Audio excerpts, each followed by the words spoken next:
Heard is a victim of domestic violence. I firmly believe that there are other things that are present in or were present in their relationship.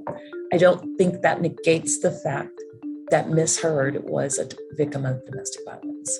If there was anyone that would have understood, particularly on the jury, but also in the courtroom, the dynamics of domestic violence, I believe that even the defamation verdict would have turned out differently.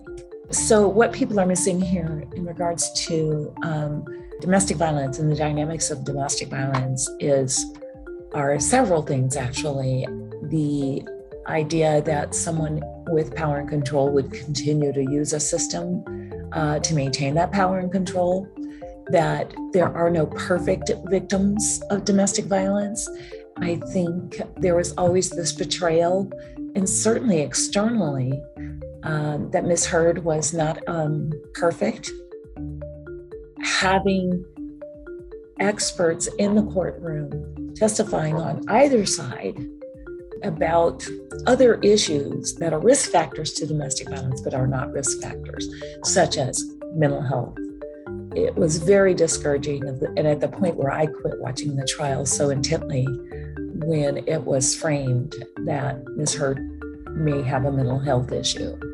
Many, many times, victims of domestic violence will actually respond to the violence with violence. It's a defense mechanism. The idea of mutual abuse came up in the trial, and it is something that we don't recognize as domestic violence experts. It's actually quite harmful to call it mutual abuse, because by calling it that, you're blaming the primary victim and not holding the abuser accountable.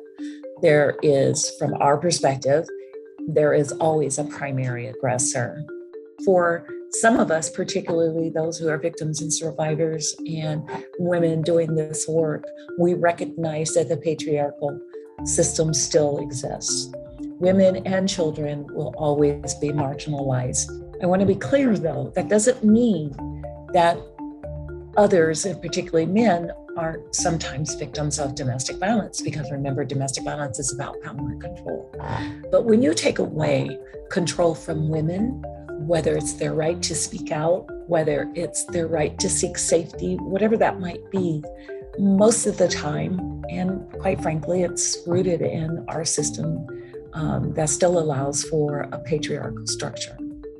We will never be able to know what kind of chilling effect this has had on victims and survivors moving forward, whether they're high profile or not.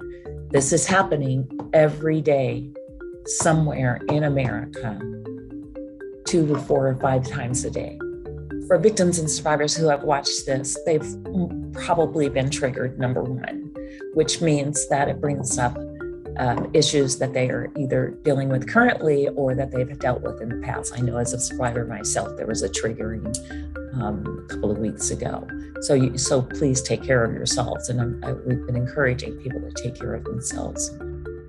The ways in which we as people can help domestic violence victims and survivors are varied and many.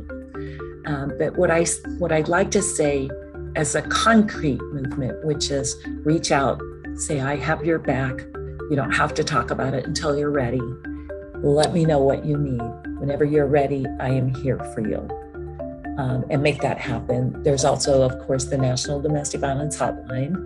And then, of course, for family, friends, and others who need referrals and resources, we are available on our website to do that. Please don't let this instance prevent you from using your voice if you so choose, and seeking safety if you so choose. We will continue to fight for you in every way that we can.